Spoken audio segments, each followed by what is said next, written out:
Gün boyu Allah rızası için bedenlerimizi yemeden içmeden kestik. Orucu bozan şeylerden kendimizi uzak tuttuk. İnşallah diğer uzuvlarımızı, gözümüzü, dilimizi de haramlardan uzaklaştırdık. Rabbim hepimizin oruçlarını kabul eylesin. Fakat şunu unutmayalım ki dünyanın farklı bölgelerinde Ramazan ayının dışında da yiyecek bir şey bulamadığı için gün boyu bir şey yemeyen, içmeyen insanlarımız var. Memleketleri savaş ortamına sürüklendiği için kendilerinin bu savaşta hiçbir dahli, hiçbir kusuru olmamasına rağmen, kendileri savaş istememesine rağmen, emperyalistlerin çıkarları öyle gerektirdiği için onların yerli işbirlikçileri ve piyonları tarafından çıkarılan kaos ve karışıklıklardan dolayı veya yeraltı, yerüstü zenginlikleri, servetleri talan edildiği için fakirlikten dolayı açlık çeken kardeşlerimiz var. Allah rızası için kendimizi yemeden, içmeden kestiğimizden dolayı aç olduğumuzdan inşallah o aç kardeşlerimizin durumunu şimdi biraz daha iyi anlıyoruz.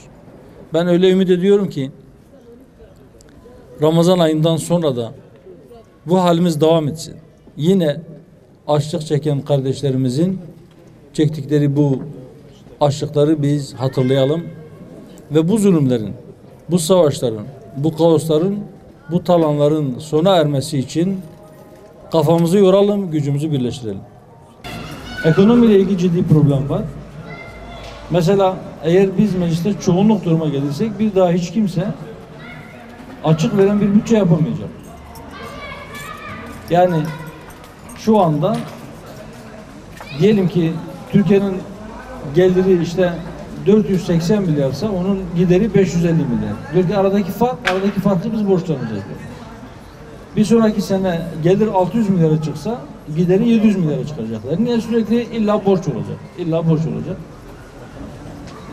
Bizim çocuklarımızın hatta belki torunlarımızın ödemesi gereken borçların onların boynuna kalmasını istemiyorsak eğer bütçenin denk olması lazım. Niye? Çünkü bu borç ekonominin altının üstüne getiriyor. Yeterince yatırım yapılamıyor ve milletin servetinin çok önemli bir kısmı faize gidiyor. Yani geçen senenin bütçesinde mesela 56 milyar eski parayla 56 katrilyon sadece faiz için bütçeden ayrılan para. Şimdi bu yapılan daha doğrusu bu döviz kurundaki bu dalgalanmalardan sonra bu çok da artacaktır. Mesela şu anda sadece 2018 yılı içerisinde 98,5 milyar dolar dış borç ödemesi var. Niye bu kadar borçluyuz? Bu kadar borçlanmak zorunda mıyız? Gelen paraları yatırıma dönüştürsek, gençlere iş imkanını oluşturmak için harcasak içimiz yanmayacak belki. O bile doğru değil ama gelen parayı, dışarıdan gelen parayı lükse harcıyoruz, israf ediyoruz veya devletin debdebeli törenlerinde çarşur edilebiliyor. Mesela gündeme getireceğimiz konulardan bir tanesi muhtemelen bu olacaktır. Biz diyoruz ki bütçe denk olmalı. Faize dayalı ekonomi sistemi terk edilmeli. Türkiye'nin ekonomik sorunu nedir diye soruyorlar. En basit bir şey söylüyor. Çok basit. Tek bir cümle. Türkiye'nin en büyük ekonomik meselesi kapitalist ekonomi teorisinin Türkiye'de okullarda gençlerimize ekonomi ilmi olarak okutulmasıdır. Bunun ilim olduğu söyleniyor ve herkesin kafasına bunlar yerleştiriliyor. İşsizlik habire yükseliyor. Sürekli rakamlar açıklanıyor. Türkiye büyümede rekor kıldı. %7 büyüdü, %7,2 büyüdü, 7,4 büyüdü, yok 6 kaç büyüdü. Peki nasıl oluyor bu büyüme? Neye göre büyüme? Ekonomi şişiyor. Niye? Üretime dayalı bir büyüme değil. Üretime dayalı büyüme olmayınca işte böyle dolar bazen bakıyorsun böyle bir gecede veya 2 ay içerisinde %20 değer kazandı. Geceleyin cebinde 1000 lirasıyla kafasını yasaya koyan adam sabahleyin kalkıyor bakıyor parası 950'ymiş. Bu hırsızlıktır.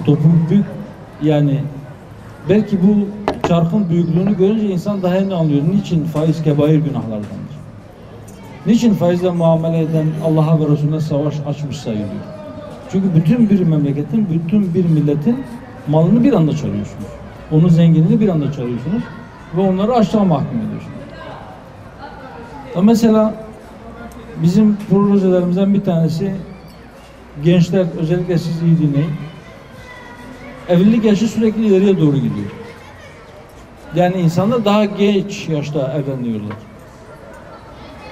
Ve o evlilikler de çok fazla yürümüyor. Bunun birkaç tane temel sebebi var. Bir, gençler evlenmeye cesaret edemiyor. Niçin cesaret edemiyor? 14, 15 yıl, 16 yıl okuyorlar. Okuduktan sonra bir de KPSS sınavına giriyorlar. Diyorlar ki ben bir yere gireceğim, bir işe gireceğim, benim bir gelirim olacak. Artık evlenirsem aileme bakabileceğim. Fakat diplomalı işsizler ordusuna bir nefer daha katılmış oluyor okuldan mezun olunca. Niye? İş yok. Neden iş yok? Eğitim iyi planlanmamış. Bazı mesleklerde onlara iş verecek adamlar eleman alıyor, eleman bulamıyor. Bazı mesleklerde yüz binlerce kişi üniversite bitirmiş ama işsiz dolaşıyor ya da kendi branşının dışında bir işte çalışıyor.